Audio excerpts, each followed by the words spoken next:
Mesdames et messieurs, Gale Afrique Télévision vous accompagne et aujourd'hui nous parlons une fois de plus de cette information, voilà l'actualité qu'on va décrypter sur ces plateaux. Ça concerne toutes ces sanctions aujourd'hui à l'encontre des Corneille Nangaa et tous ses compagnons. Aujourd'hui, dans le cadre de l'AFC, il y a un autre groupe basé dans la province du Sud Kivu qui est concerné par les sanctions des États-Unis d'Amérique par rapport à tout ce qu'ils sont en train de commettre en République démocratique du Congo, crime contre l'humanité. À un certain moment, mesdames et messieurs, il y a même des violations des droits de l'homme qui sont aussi à signaler. Les États-Unis se prononcent et sanctionnent Corneille Nangaa. Est-ce la personne qu'il faut sanctionner aujourd'hui? Qu'est-ce que ces sanctions représentent aujourd'hui dans tout ce qui se passe comme exaction, comme crime en République démocratique du Congo avec l'agression dont le pays est victime? Quelle suite peut-on entrevoir tenant compte de toutes ces sanctions? Nous en parlons, mesdames et messieurs, avec Moïse Angui. Il est activiste, panafricaniste aussi. En tout cas, lui, il va nous donner son point de vue par rapport à toutes ces sanctions. Je le reçois directement. Moïse, c'est un plaisir d'être avec vous sur ces plateaux de Gale Afrique Télévision. Merci, je vous en prie, Jenny Toali. Merci également à tous les téléspectateurs de Gale Afrique. Je profite de cette occasion pour saluer tous les compatriotes congolais de partout à travers la République. Je salue également tous les Africains qui se préoccupent de la situation qui traverse l'Est de la RDC. Je suis donc honoré d'être convié à cet entretien. Est-ce que les Africains, comme vous le dites, vous voyez préoccupés par ce qui se passe aujourd'hui en République démocratique du Congo? Parce que nous avons toutes les organisations au niveau continental, l'Union africaine. Est-ce qu'il y a cet engagement des Africains, surtout ces panafricanistes, par rapport à tout ce que nous sommes en train de connaître aujourd'hui? Je dirais oui, parce qu'il y a des Africains qui sont en tout cas des Africains au vrai sens du terme, mais il y a également des africanophages. C'est le cas de nos États voisins. Je ne pense pas qu'ils puissent être aussi appelés africains. Quelqu'un comme Kagame, quelqu'un comme William Ruto et même le président de l'Ouganda, c'est des africanophages parce qu'ils ne comprennent pas l'essence du panafricanisme, ils ne comprennent pas l'essence du vivre ensemble et du bien-être du peuple africain. Voilà la raison pour laquelle ils essaient un peu de continuer certainement à se laisser manipuler par les impérialistes. Je parle ici de l'Occident, des États-Unis, de la Grande-Bretagne, de la France et tous les États que vous connaissez. Donc pour moi, il y a des Africains et des africanophages et je dois avouer certainement qu'il y a des pays qui font preuve effectivement de vivre ensemble et qui sont en train, en tout cas, de compatir avec les Congolais de l'Est et ça nous soulage un tout petit peu. En fait, Corneille Nangaa et ses compagnons, aujourd'hui, sanctionnés par les États-Unis. Ces sanctions représentent quoi pour vous? En tout cas, pas grand-chose parce que nous estimons que les États-Unis ont, je dirais, sanctionné juste des garçons de course des courses qui est de sanctionner certainement le vrai sémère de troupes. Donc on peut commencer par là et peut-être les mettre dans les jours à venir. En tout cas, nous ne sommes pas satisfaits de ces sanctions. Encore que nous craignons qu'il n'y ait rien qui suive après ça. On a vu les États-Unis sanctionner d'autres autorités rwandaises et ougandaises dans le passé, mais qui continuent à circuler librement. C'est le cas de James Kabarebe, même le président Kagame, qui devrait se retrouver présentement à la haine. Donc pour vous, ces sanctions, à un certain moment, sont théoriques, ça reste simplement théorique, mais dans la pratique, on ne voit absolument rien. Absolument, ça c'est un constat amer que nous avions fait. On aurait voulu voir les États-Unis sanctionner directement les États agresseurs parce que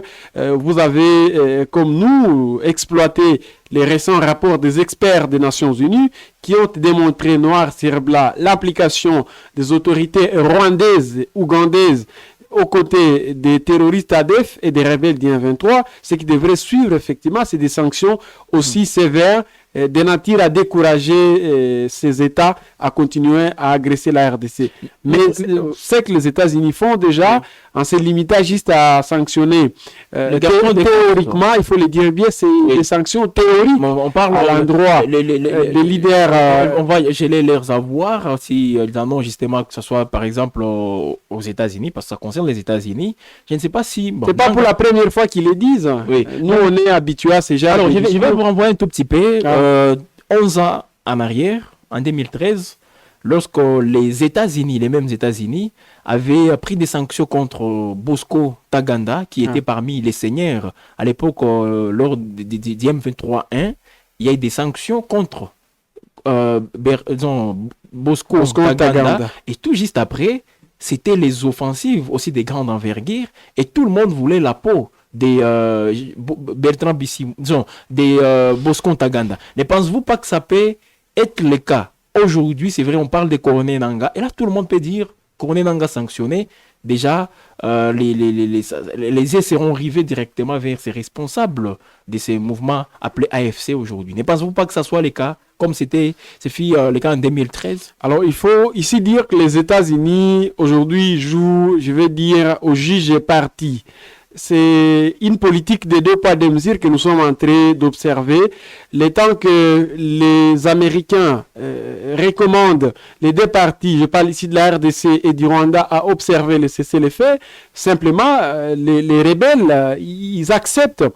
Mais quand c'est la RDC qui essaie un peu de demander quelque chose de pareil, en tout cas, ils boycottent. Le président rwandais boycotte. Allez-y comprendre quelque chose. Loin de là, je crois que... Elle a manifesté son intention par rapport à tout ce qui a été dit dans le cadre du processus de Luanda. Est-ce que là... Le processus est déjà, je dirais, n'est plus au rendez-vous. Le président Tshisekedi lui-même a dit avoir constaté que le président Ruto a très mal géré. On parlait plutôt du processus de Luanda avec Joao Lorenzo, où le Rwanda a été aussi favorable par rapport à ça. Mais ce processus n'a pas atteint les objectifs assignés parce que jusqu'aujourd'hui, les hostilités continuent, l'incompréhension entre Kigali et Kinshasa est toujours au rendez-vous. Moi, personnellement, je donne peu de crédit à toutes ces démarches parce que j'estime personnellement que c'est des démarches qui favorisent plus les cas adverses, ça veut dire les Rwandais et la rébellion du M23,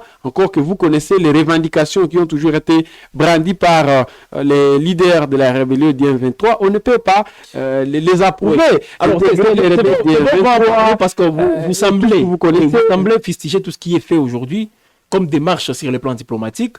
Je crois qu'on va aussi aborder une autre partie qui sera consacrée aux propositions, parce que comme vous n'êtes pas d'accord avec ce qui se passe, peut-être vous allez proposer. Mais avant d'y arriver, revenons un tout petit peu en arrière. Vous venez de dire ici que les États-Unis, vous le considérez comme juge et parti. Absolument. Mais comment expliquer le gouvernement congolais accepter tout ce que les États-Unis donnent comme proposition, parce qu'officiellement ils disent que la trêve, c'est une proposition des États-Unis, et nous respectons une proposition qui vient de quelqu'un que vous, personnellement, vous considérez comme juge et parti. Et ce n'est pas par naïveté? C'est absolument pas par naïveté. Il faut juste essayer un peu de voir les faits en face. Oui.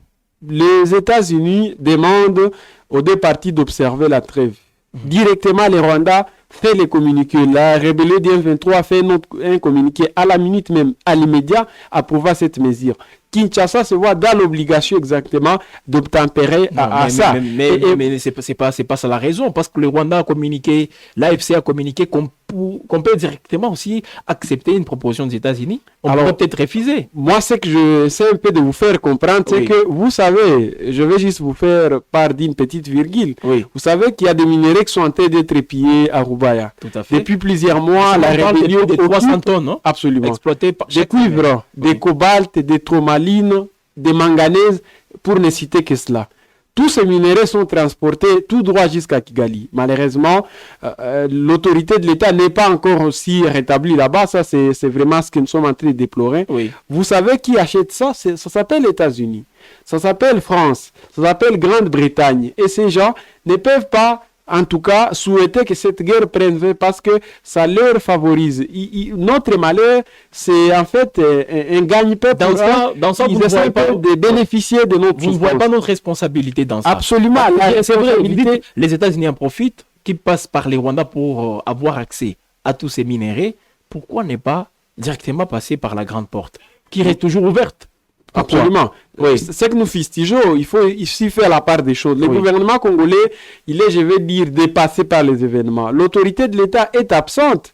Nous ne sentons pas, en tout cas, le président Tshisekedi s'assumer en tant que tel pour décourager les agresseurs à continuer à faire côté, il n'y a pas d'efforts. En tout cas, les efforts sont quelque peu fragiles. Les efforts déployés par le gouvernement congolais. Personnellement, je ne suis pas satisfait de l'attitude de Kinshasa vis-à-vis de cette guerre. Ça, je les déplore avec toute la dernière énergie. Je ne joue pas ici à un porte-parole du gouvernement. Loin de là, je suis un activiste, un jeune de Goma qui est aussi victime de cette guerre. J'ai beaucoup de compatriotes qui ont fui leur village et qui sont en train de traverser le calvaire autour de Goma. J'étais en train de vous dire qu'il faut qu'on essaie un peu de comprendre à quel niveau les États-Unis, la communauté internationale interviennent dans cette crise et jouent un rôle aussi non négligeable. Je vous parlais des instructions qu'ils donnent et qui sont directement respectées par les rebelles, ce qui n'est pas le cas pour les gouvernements congolais. Même le Rwanda. Mais même les gouvernements.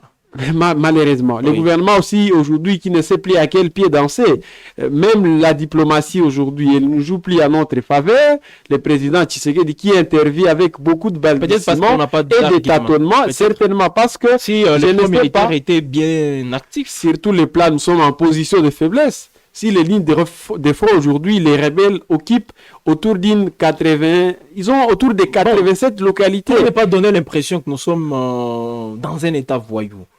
Je n'ai pas dit ça. Nous respectons ce qui est décidé aussi. Parce que c'est vrai, les États-Unis jouent un rôle aussi très important, qu'ils soient mauvais ou bons, mais c'est un rôle.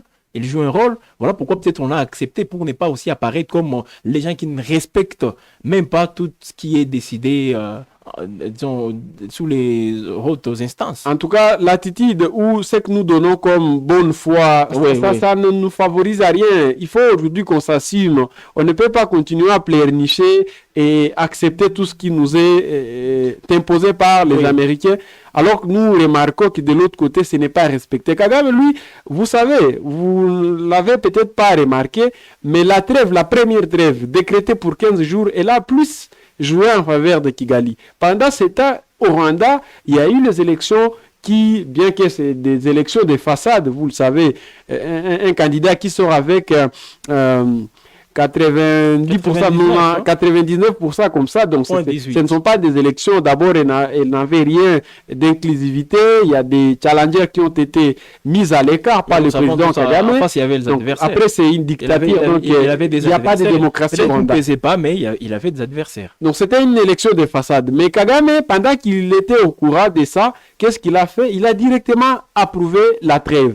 Conséquence, c'est qu'il y a des soldats qui sont partis au Rwanda parce que chez eux, les militaires, ils participent au scrutin. Ils sont sortis à Bunagana, ils sont sortis à Kiwanja, ils sont partis au Rwanda pour participer aux élections. Après, ils sont revenus encore en République démocratique du Congo. Le président congolais ne s'est pas rendu compte de cet état des choses. Il a à l'aveuglette accepté exactement cette trêve qui n'a rien à voir d'humanitaire. Pendant la même période, rappelez-vous, avant que la trêve soit décrétée, nous étions en difficulté, ça il faut le reconnaître. Absolument. Au niveau des Lubero, Kanyabayonga tombé entre les mains de l'ennemi, Kirumba tombé, ne pensez-vous pas que cette trêve nous a permis aussi un tout petit peu d'avoir une bouffée d'air, de nous mettre aussi dans les bonnes conditions pour revenir en force et affronter l'ennemi. Peut-être c'est ce que nous sommes en train de faire aujourd'hui. Nous sommes en position de faiblesse. Tout le monde, tout analyste sérieux peut les remarquer sans pour autant jouer au diable. Mais ça existe, on peut se Kanyabayonga est tombé, Kirumba cassé. L'ennemi est au point maintenant d'assiéger Butembo et Beni. Si nous restons en tout cas indifférents à ce niveau, les Ouazalais ne soyons pas surpris. Exactement, les compatriotes que j'encourage personnellement. C'est que les Ouazalais faut au moins tout citoyen digne de son nom ne peut que les encourager. C'est des compatriotes révoltés par le calvaire et qui défendent l'intégrité du territoire national. Malheureusement, présentement, même les Ouazas, ils sont obligés d'observer la trêve jusqu'à preuve du contraire. Donc moi, j'essaie un peu de vous montrer à les Ouazalais respectent aussi la trêve, y compris les FARDC. Bon, peut-être il y a hors de ça, pour ne pas dire que vous avez violé la trêve et s'exposer. voilà, pour ne pas s'exposer à des éventuelles sanctions. Nous sommes un État souverain, vous parlez de s'exposer. Nous sommes déjà exposés, une partie du pays est sous le contrôle de l'ennemi. Mais nous continuons à nous laisser distraire par les manipulations occidentales. Il y a des dérapages qui ont fait à ce que nous perdons toutes ces entités. Pour récupérer ces entités, nous devons nous réorganiser. Pour se réorganiser, ce n'est pas pendant les fonds qu'on va le faire. La trêve, elle est là, on peut aussi en profiter pour nous réorganiser. Vous pensez que c'est le cas? Je doute. Je doute fort que pendant ce temps, nos hommes en uniforme et nos Azalènes, d'ailleurs certains Azalènes sont en train de se plaindre comme pour dire qu'ils n'ont même pas de rations, encore qu'ils n'ont pas de salaire ou de soldes comme les militaires, bien que même nos militaires reçoivent des soldes, des motivations. Mais les Azalènes aujourd'hui, ils sont en tout cas en carence, même des munitions, y compris de l'alimentation. Mais ça ne met pas en mal aussi leur motivation. Absolument, c'est ce que je suis en train de louer. Donc moi, je disais, que nous avons des Azalènes qui sont déterminés plus que jamais à déloger l'ennemi dans toutes les agglomérations qu'il occupe, que ce soit dans les Rutshuru, dans les Massissi, y compris dans les Nyiragongo. Ce que nous fustigeons, c'est le délaissement de ses compatriotes. Et vous savez que l'ennemi commence déjà à en profiter. La rébellion d'I-23 commence à fabriquer de faux Wazalendo qui sont en train de servir pour leur cause. Aujourd'hui, Kagame a aussi des Wazalendo, si vous ne le savez pas. Encore que le gouvernement congolais allait, en tout cas, tout faire pour encadrer ses compatriotes, même Kanyabayonga n'allait pas tomber, ce qui n'a pas été le cas. Donc, personnellement, je crois qu'il faut qu'on essaie un peu de se ressaisir et plus comprendre la situation sur le plan global. Aujourd'hui, nous ne pouvons pas, en tout cas, attendre les saluts du Congo de la part, exactement, de la communauté internationale, encore moins des États-Unis. Ils jouent en tout cas au juge et au parti. Mais la diplomatie, là, nous focalisons beaucoup plus. Avons-nous des diplomates? Vous avez vu récemment des compatriotes qui sont partis à Kampala et qui ont été sanctionnés. Pourtant, il y a des sources qui ont affirmé que Bala était parti à Kampala avec un ordre de mission. Mais oui, mais il a été allé au-delà. Ça, je ne sais pas. Mais moi, j'ai juste remarqué qu'il a été exactement démis de ses fonctions. Oui. On a vu tous façon Madame Tina Salama, la porte-parole du président de la République, à l'île l'ordonnance. Oui. Loin de là, on a vu une autre délégation avant même Bala qui est partie de l'autre côté, Zanzibar. En Zanzibar. Et le gouvernement congolais n'a pas voulu exactement s'assumer. Il a dit qu'il n'y a pas de discussion jusque-là. Donc pour dire que sur le plan diplomatique, nous sommes en train de patauger, nous sommes en train de tâtonner. Il faut qu'on essaie un peu de nous organiser à l'interne pour pouvoir effectivement activer les fronts militaires. Parce que sur le plan de la diplomatie, en tout cas, ne croyons pas qu'il y aura les saluts du Congo de l'autre côté. Je considère ça comme étant une partie des propositions que vous pouvez donner. Absolument. Parce que vous dites nous devons nous réorganiser à l'interne. Surtout pendant ce moment de trêve. Bien que je considère ça comme une pire distraction. Vous nous appelez à la réorganisation. Au même moment, nous sommes appelés aussi à faire face à l'ennemi qui menace toujours. C'est pour ça qu'on a un État. C'est pour ça qu'on a une armée. Le temps de se réorganiser, ça demande du temps, n'est-ce pas? Parce que vous-même, vous connaissez les défis auxquels nous faisons face. Les défis, entre autres, vous dites toujours, nous sommes infiltrés. Nous devons aussi avoir une armée plus dissuasive. Pour y arriver, ça passe par une réorganisation. Mais pour cela, ça demande du temps. Ne pensez-vous pas? Alors, moi, je crois qu'il faut qu'on essaie un peu de faire la part des choses. Nous sommes en guerre. Oui. Je ne vais pas dire ici comme l'artiste que nous ne sommes pas en guerre. Nous sommes en guerre parce que nous sommes en train de perdre nos êtres chers.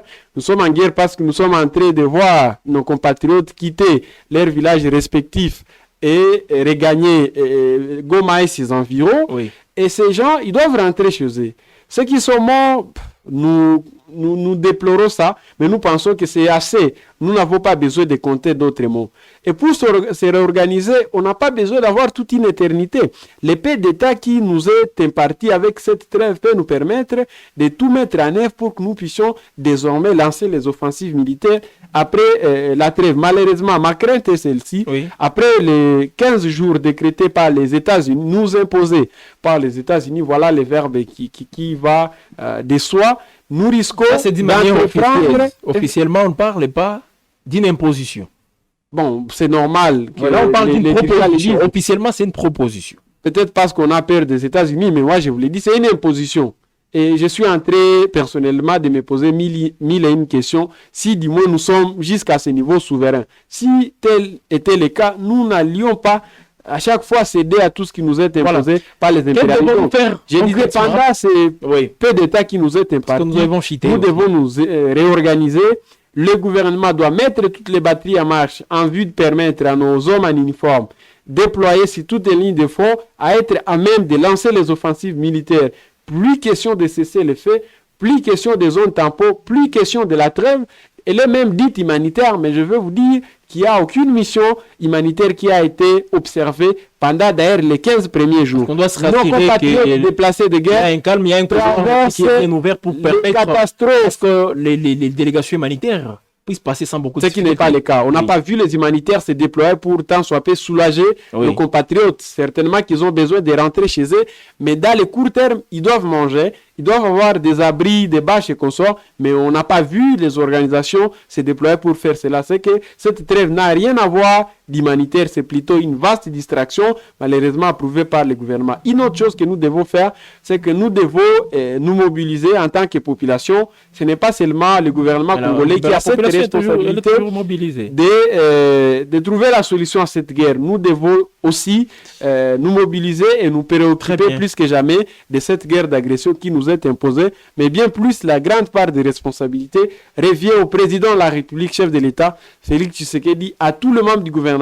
Je parle ici de Madame Judith Suminwa Tuluka, chef du gouvernement, du ministre Guy Kabongo Mwandiavita de la Défense et de toute l'équipe gouvernementale. Chacun à son niveau doit apporter sa pierre d'édifice parce que l'heure est grave, la partie est de la République est au point d'être balkanisée par les ennemis de la paix. Nous devons nous lever comme un seul homme pour que cette guerre prenne fin.